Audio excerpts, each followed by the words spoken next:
Eh bien, salut tout le monde. Alice et moi, Stéphane, on va vous parler de notre tour du monde qu'on a fait l'année dernière. Un tour du monde de 10 mois sur un concept qu'on a créé, le Learn and Kiff. Vous voulez savoir pourquoi on a des mines aussi réjouies dans ces tenues traditionnelles? On va vous expliquer pourquoi. Et notre défi, c'est de le faire à deux, enfin à deux et demi. Tout commence avec la question qu'on a estimée fondamentale de se poser: pourquoi voyager? Il y a des tonnes de façons de voyager.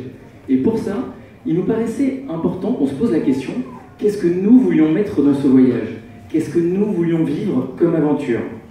Et pour ça, on n'a rien trouvé de mieux à faire que de faire des listes. La première liste qu'on a fait, c'était nos immanquables. Le Machu Picchu, Iguazu, du classique qu'on a tous. Du coup, la deuxième liste, on l'a voulu plus personnelle et finalement beaucoup plus importante. On voulait vivre des choses différentes, se rendre utile, dormir chez l'habitant. Du coup, moi, j'ai fini par reprendre la cuisine avec toutes les listes, les cartes de météo, comme vous pouvez le constater. De tout ça est sorti deux choses. Déjà, on voulait sortir des sentiers battus. On a l'habitude de voyager pendant 2-3 semaines avec notre guide de voyage, mais là, on avait du temps. Du coup, on voulait en profiter pour sortir des circuits classiques de touristes. En gros, essayer de voyager sans trop utiliser son guide de voyage. La deuxième chose qu'on a notée, c'est qu'on avait envie de rencontrer des locaux. Dans les voyages classiques, on rencontre un peu toujours les mêmes types de personnes, les backpackers dans les auberges de jeunesse. Et à ce moment-là, on se dit qu'il est difficile de rencontrer vraiment les locaux et de découvrir les cultures locales. Et donc on se dit: mais dis-moi Jamie, et si pour rencontrer les locaux, on n'essaierait pas de leur apprendre quelque chose? Bonne idée! Sauf qu'en fait, en y réfléchissant, à part s'orienter dans le métro parisien et faire cuire des pâtes, on ne sait pas faire grand-chose qui pourrait les intéresser. Du coup, on se dit: ok, on retourne le concept, c'est à nous d'apprendre de leur savoir-faire. C'est comme ça qu'est né le Learn and Kiff, le tour du monde des apprentissages. Comment faire un Learn and Kiff? C'est très simple. Déjà, il faut se poser la question de ce qui est typique du pays dans lequel on est. Ensuite, il faut aller au contact des habitants et essayer de leur demander de nous apprendre un de leurs savoir-faire. L'idée, c'est pas juste de regarder, mais qu'il y en ait un des deux qui mette la main à la pâte, pendant que l'autre essaie d'en faire une petite vidéo. On a pu ainsi apprendre à danser la samba à Rio, à boxer au Cambodge, ou même à cultiver du café en Colombie. Là, par exemple, on est en Bolivie. Alice se dit: tiens, si on apprenait à tisser. Dans un bar, on obtient le contact d'une indienne pitcher, Jesusa, qui vit dans un petit village dans la montagne à 2 heures de marche. Résultat, on passe une après-midi géniale authentique. Alice apprend à tisser avec un os de lama et on enfile ses magnifiques tenues traditionnelles. Du coup, en Australie, Stéphane se dit: et si j'apprenais à jouer du didgeridoo par les aborigènes? Bonne idée, mais pas si facile. On essaie de trouver un contact dans une galerie d'art aborigène, sans succès. On entend quelqu'un, on jouait dans une arrière-cour, c'était un japonais. Et ensuite, on trouve enfin un aborigène qui accepte de donner à Stéphane une leçon improvisée pendant qu'il bossait dans un hôtel.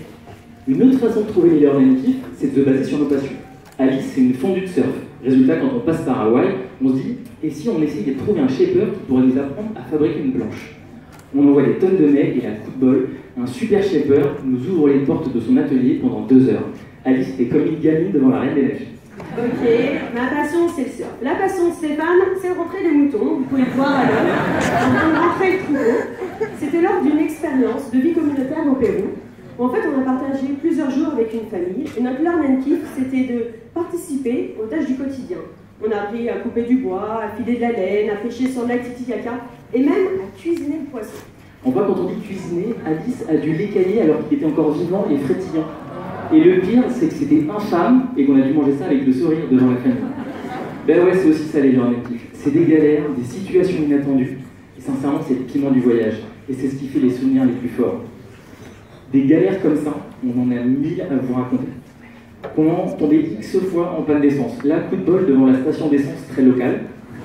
Se perdre en essayant de chercher une fabrique de rhum au Brésil. Tomber dans un battle de capoeira alors qu'on était juste venu pour essayer.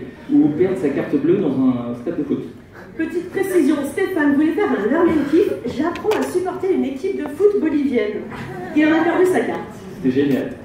Des galères, mais aussi des situations inattendues, et sincèrement, c'est ce qu'on cherche. Vous pouvez voir là, c'était un Learn and Kiff où on aidait une ONG en Bolivie à organiser un spectacle de danse. Stéphane s'est retrouvé à se faire interviewer par la télévision bolivienne. Ça nous a bien fait marrer, moi surtout quand la présentatrice l'a appelé José, parce qu'elle ne se souvenait pas que ça s'appelait Stéphane.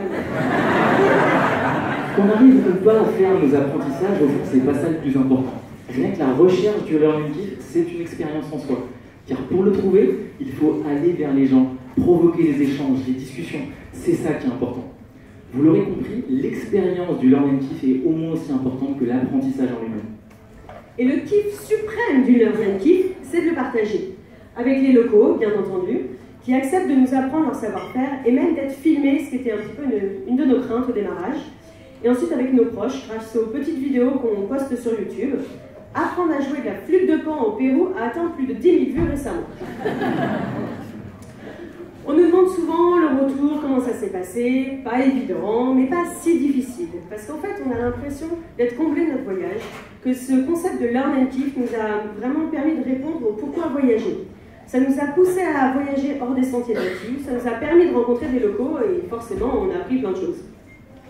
Et bien maintenant, on voit des learning kiff un peu partout. Même quand on va chez notre boulanger, on a envie de lui demander comment on fait du pain. Et puis maintenant, on a des tonnes de projets en tête, mais on sait comment s'y prendre. On se pose la question du pourquoi, on avance petit à petit, et Alice continue de reprendre la cuisine avec ses listes. Du coup, on a une question à vous poser. Ce sera quoi votre premier learning kiff ?